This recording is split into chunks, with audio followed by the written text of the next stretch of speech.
ओम शांति। आज 23 मई 1971 के अव्यक्त बाप दादा के महावाक्य आपको सुनाए जा रहे हैं। बाप की आज्ञा और प्रतिज्ञा। बाप दादा आज्ञा भी करते हैं और प्रतिज्ञा भी करते हैं। ऐसे कौन से महावाक्य हैं जिसमें आज्ञा भी आ जाए और प्रतिज्ञा भी आ जाए? ऐसे महावाक्य याद आते हैं जिनमें आज्ञा और प्रतिज्ञा दोनों आ जाएं। ऐसे बहुत महावाक्य हैं, लंबी लिस्ट है इनकी, लेकिन टेम्पटेशन के महावाक्य हैं कि एक कदम आप उठाओ तो 1000 कदम बाप दादा आगे आएंगे। बहुत अच्छा। न के 10 कदम। बताओ, इन महावाक्यों में आज्ञा भी है और एक कदम आगे बढ़ाओ, और फिर प्रतिज्ञा भी है कि 1000 कदम बाप दादा भी आगे आएंगे। बताओ कितना अच्छा वायदा भगवान का हमारे साथ। ऐसे उमंग उत्साह दिलाने वाले महावाक्य सदैव स्मृति में रहने चाहिए। आज्ञा को पालन करने से बाप की जो आज्ञा है, बाप की जो प्रतिज्ञा है, उससे सहज रीति अपने को आगे बढ़ा सकेंगे, क्योंकि फिर प्रतिज्ञा मदद का रूप बन जाती है। एक अपनी हिम्मत, दूसरी मदद। जब दोनों मिल जाते हैं तो सहज हो जाता है। इसलिए ऐसे ऐसे महावाक्य सदैव स्मृति में रहने चाहिए। स्मृति ही समर्थी लाती है। जैसे राजपूत होते हैं, वे जब युद्ध के मैदान में जाते हैं तो भले कैसा भी कमज़ोर हो, उनको अपने कुल की स्मृति दिलाते हैं। राजपूत ऐसे ऐसे होते हैं, ऐसे होकर गए हैं, ऐसे ऐसे करके गए हैं, ऐसे कुल के तुम हो। यह स्मृति दिलाने से उनमें समर्थी आती है। सिर्फ कुल की महिमा सुनते सुनते समय भी ऐसे महान बन जाते हैं। इस रीति आप सूर्यवंशी हो। वो सूर्यवंशी राज्य करने वाले क्या थे, कैसे राज्य किया और किस शक्ति के आधार पर से ऐसा राज्य किया, वह स्मृति और साथ साथ अब संगम युग के ईश्वरीय कुल की स्मृति। अगर यह दोनों ही स्मृति बुद्धि में आ जाती हैं तो फिर समर्थी आ जाती है, जिस समर्थी से फिर माया का सामना करना सरल हो जाता है। सिर्फ स्मृति के आधार से तो हर कार्य में सफलता प्राप्त करने के लिए क्या साधन हुआ? स्मृति से अपने में पहले समर्थी को लाओ, फिर कार्य करो। तो भले कैसा भी कमज़ोर होगा, लेकिन स्मृति के आधार से उस समय के लिए समर्थी आ जाएगी। भले पहले वह अपने को उस कार्य के योग्य न समझते होंगे, लेकिन स्मृति से वह अपने को योग्य देखकर आगे के लिए उत्साह में। तो सर्व कार्य करने के पहले यह स्मृति रखो, ईश्वरीय कुल और भविष्य की दोनों ही स्मृति आने से कभी भी निर्बलता नहीं आ सकेगी। निर्बलता नहीं तो असफलता भी नहीं। असफलता का कारण ही है निर्बलता। जब स्मृति से समर्थी को लाएंगे तो निर्बलता अर्थात कमजोरी समाप्त। असफलता हो नहीं सकती है। तो सदा सफलता मूर्त बनने के लिए अपनी स्मृति को शक्तिशाली बनाओ। फिर समय ही वह सब रूप बन जाएंगे। जैसी जैसी स्मृति रहेगी वैसा स्वरूप अपने को महसूस करेंगे। स्मृति होगी कि मैं शक्ति हूँ तो शक्ति स्वरूप बन करके सामना कर सकेंगे। अगर स्मृति में ये रखते हो मैं तो पुरुषार्थी हूँ, कोशिश कर देखती हूँ, तो स्वरूप भी कमज़ोर बन जाता है। तो स्मृति को शक्तिशाली बनाने से स्वरूप भी शक्ति का बन जाएगा। तो ये सफलता का तरीका है। फिर ये बोल नहीं सकेंगे चाहते हुए भी क्यों नहीं होता।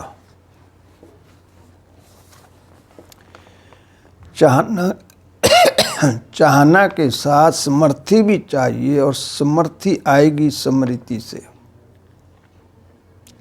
अगर स्मृति कमज़ोर है तो फिर जो संकल्प करते हो वह सिद्ध नहीं हो पाता है।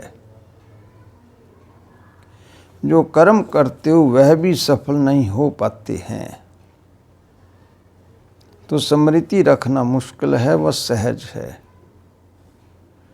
जो सहज बात होती है वह निरंतर भी रह सकती है। स्मृति भले निरंतर रहती भी है, लेकिन एक होती है साधारण स्मृति, दूसरी होती है पावरफुल स्मृति। साधारण रूप में तो स्मृति रहती है, लेकिन पावरफुल स्मृति रहनी चाहिए। जैसे कोई जज होता है तो उनको सारा दिन अपने जज पने की स्मृति तो रहती है, लेकिन जिस समय खास कुर्सी पर बैठता है तो उस समय वह सारे दिन की स्मृति से पावरफुल स्मृति होती है। तो ड्यूटी अर्थात कर्तव्य पर रहने से पावरफुल स्मृति रहती है। और वैसे साधारण स्मृति रहती है। तो आप भी साधारण स्मृति में तो रहते हो, लेकिन पावरफुल स्मृति जिससे बिल्कुल वह स्वरूप बन जाए और स्वरूप की सिद्धि सफलता मिले, वह कितना समय रहती है। इसकी प्रैक्टिस कर रहे हो ना। निरंतर समझो कि हम ईश्वरीय सर्विस पर हैं। भले कर्मणा सर्विस भी कर रहे हो, फिर भी समझो मैं ईश्वरीय सर्विस पर हूँ। भले भोजन बनाते हो वह तो स्थूल कार्य है, लेकिन भोजन में ईश्वरीय संस्कार भरना, भोजन को पावरफुल बनाना, वह तो ईश्वरीय सर्विस हुई ना। जैसा अन्न वैसा मन कहा जाता है, तो भोजन बनाते समय ईश्वरीय स्वरूप होगा, तब उस अन्न का असर मन पर होगा। तो भोजन बनाने का स्थूल कार्य करते भी ईश्वरीय सर्विस पर होना। आप लिखते भी हो ऑन गॉडली सर्विस ओनली, तो उसका भावार्थ क्या हुआ। हम ईश्वरीय संतान सिर्फ और सदैव इसी सर्विस के लिए ही हैं। भल उसका स्वरूप स्थूल सर्विस का है, लेकिन उसमें भी सदैव ईश्वरीय सर्विस में हूँ। जब तक ये ईश्वरीय जन्म है तब तक हर सेकंड, हर संकल्प, हर कार्य ईश्वरीय सर्विस है। वह लोग थोड़े टाइम के लिए कुर्सी पर बैठ अपनी सर्विस करते हैं, आप लोगों के लिए यह नहीं है। सदैव अपने सर्विस के स्थान पर कहाँ भी हो तो स्मृति वह रहनी चाहिए, फिर कमजोरी आ नहीं सकती। जब अपनी सर्विस की सीट को छोड़ देते हो तो सीट को छोड़ने से स्थिति भी सेट नहीं हो पाती। सीट नहीं छोड़नी चाहिए। कुर्सी पर बैठने से नशा होता है ना। अगर सदैव अपने मर्तबे की कुर्सी पर बैठो तो नशा नहीं रहेगा। कुर्सी व मर्तबे को छोड़ते क्यों हो, थक जाते हो। जैसे आप लोगों ने राजा का चित्र दिखाया है, पहले 2 ताज वाले थे, फिर रावण पीछे से उसका ताज उतार रहा है। ऐसे अब भी होता है क्या? माया पीछे से ही मर्तबे से उतार देती है क्या? अब तो माया विदाई लेने के लिए, सत्कार करने के लिए आएगी। उस रूप से अभी नहीं आनी चाहिए। अब तो विदा लेगी। जैसे आप लोग ड्रामा दिखाते हो, कलयुगी विदाई लेकर जा रहा है, तो वह प्रैक्टिकल में आप सभी के पास माया विदाई लेने आती, न कि वार करने के लिए। अभी माया के वार से तो सभी निकल चुके हैं ना। अगर अभी भी माया का वार होता रहेगा तो फिर अपना अतीन्द्रिय सुख का अनुभव कब करेंगे? वह तो अभी करना है ना। राज्य भाग्य का तो भविष्य में अनुभव करेंगे, लेकिन अतीन्द्रिय सुख का अनुभव तो अभी करना है ना। माया के वार होने से अनुभव नहीं कर पाते। बाप के बच्चे बनकर वर्तमान अतीन्द्रिय सुख का पूरा अनुभव प्राप्त न किया तो क्या किया? बच्चा अर्थात वर्षे का अधिकारी। तो सदैव ये सोचो कि संगम युग का श्रेष्ठ वर्षा अतीन्द्रिय सुख सदा काल प्राप्त रहा। अगर अल्प काल के लिए प्राप्त किया तो बाकी फर्क क्या रहा? सदा काल की प्राप्ति के लिए ही तो बाप के बच्चे बने हो। फिर भी अल्प काल का अनुभव क्यों? अटूट अटल अनुभव होना चाहिए। तब ही अटल अखंड स्वराज्य प्राप्त करेंगे। तो अटूट रहता है ना, वह बीच बीच में टूटता है। टूटी ही चीज़ फिर जुड़ी हुई हो और कोई बिल्कुल अटूट चीज़ है तो दोनों से क्या अच्छा लगेगा? अटूट चीज़ अच्छी लगेगी ना। तो ये अतीन्द्रिय सुख भी अटूट होना चाहिए। तब समझो कि बाप के वर्षे के अधिकारी बनेंगे। अगर अटूट अटल नहीं तो क्या समझना चाहिए?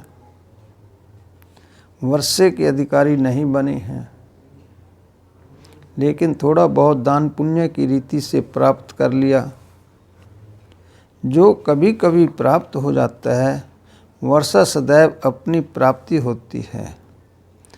दान पुण्य तो कभी कभी की प्राप्ति होती है। वारिस हो तो वारिस की निशानी है। अतीन्द्रिय सुख के वर्षे के अधिकारी वारिस को बाप सभी कुछ विल करता है। जो वारिस नहीं होंगे उनको थोड़ा बहुत देकर खुश करेंगे। बाप को पूरा विल कर रहे हैं।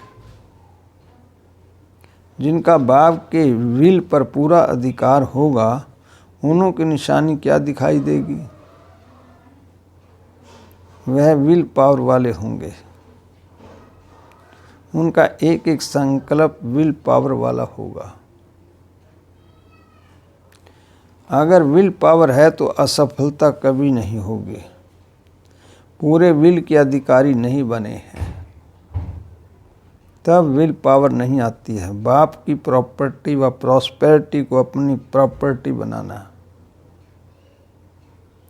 इसमें बहुत विशाल बुद्धि चाहिए।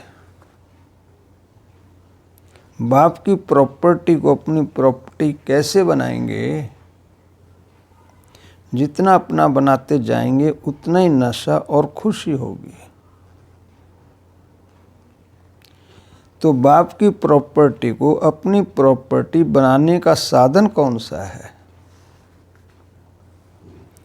वह बाप की प्रॉपर्टी बाप की ही रहने दें।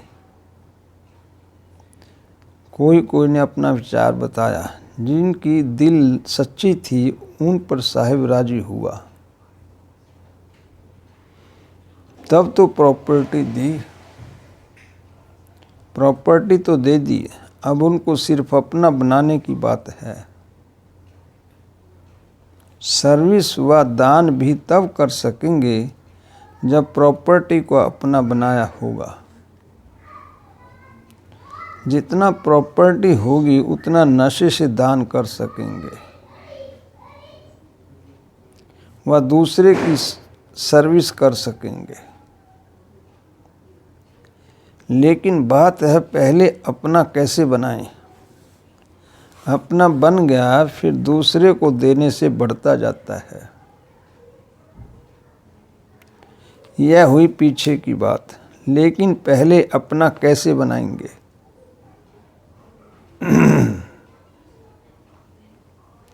जितना जितना जो खजाना मिलता है उसके ऊपर मनन करने से अंदर समाता है। जो मनन करने वाले होंगे उन्हों के बोलने में भी विल पावर होगी। किसके बोलने में शक्ति का अनुभव होता है। क्यों? सुनते तो सभी इकट्ठे हैं प्रॉपर्टी तो सभी को एक जैसी एक ही समय इकट्ठी मिलती है। जो मनन करके उस दी हुई प्रॉपर्टी को अपना बनाते हैं उसको क्या होता है। कहावत है ना, अपनी घोट तो नशा चढ़े। अभी सिर्फ रिपीट करने का अभ्यास है, मनन करने का अभ्यास कम है। जितना जितना मन करेंगे अर्थात प्रॉपर्टी को अपना बनाएंगे तो नशा होगा। उस नशे से किसको भी सुनाएंगे तो उनको भी नशा रहेगा, नहीं तो नशा नहीं चढ़ता है। सिर्फ भक्त बन महिमा कर लेते हैं, नशा नहीं चढ़ता है। तो मनन करने का अभ्यास अपने में डालते जाओ, फिर सदैव ऐसे नजर आएंगे जैसे अपनी मस्ती में मस्त रहने वाले हैं। फिर इस दुनिया की कोई भी चीज उलझन आपको आकर्षण नहीं करेगी, क्योंकि आप अपने मनन की मस्ती में मस्त हो। जिस दिन मनन में मस्त होंगे उस दिन माया भी सामना नहीं करेगी, क्योंकि आप बिजी हो ना। अगर कोई बिजी होता है तो दूसरा अगर आएगा भी तो लौट जाएगा। जैसे वह लोग अंडरग्राउंड चले जाते हैं ना, आप भी मनन करने से अंदर अर्थात अंडरग्राउंड चले जाते हो। अंडरग्राउंड रहने से बाहर के बॉम्ब्स आदि का असर नहीं होता है। इसी रीति से मनन में रहने से, अंतर्मुखी रहने से बाह्य मुक्ता की बातें डिस्टर्ब नहीं करेंगी। देह अभिमान से गैर हाजिर रहेंगे। जैसे कोई अपनी सीट से गैर हाजिर होगा तो लोग लौट जाएंगे ना। आप भी मनन में अथवा अंतर्मुखी रहने से देह अभिमान की सीट को छोड़ देते हो, फिर माया लौट जाएगी, क्योंकि आप अंतर्मुखी अर्थात अंडरग्राउंड हो। आजकल अंडरग्राउंड बहुत बनाते जाते हैं सेफ्टी के लिए, तो आपके लिए भी सेफ्टी का साधन यही अंतर्मुखता है, अर्थात देह अभिमान से अंडरग्राउंड। अंडरग्राउंड में रहना अच्छा लगता है। जिसका अभ्यास नहीं होता वह थोड़ा टाइम रह फिर बाहर मुक्ता में आ जाते हैं, क्योंकि बहुत जन्मों के संस्कार बाहरी मुक्ता के हैं, तो अंतर्मुक्ता में कम रह पाते हैं। लेकिन रहना निरंतर अंतर्मुखी है। अच्छा, ओम शांति।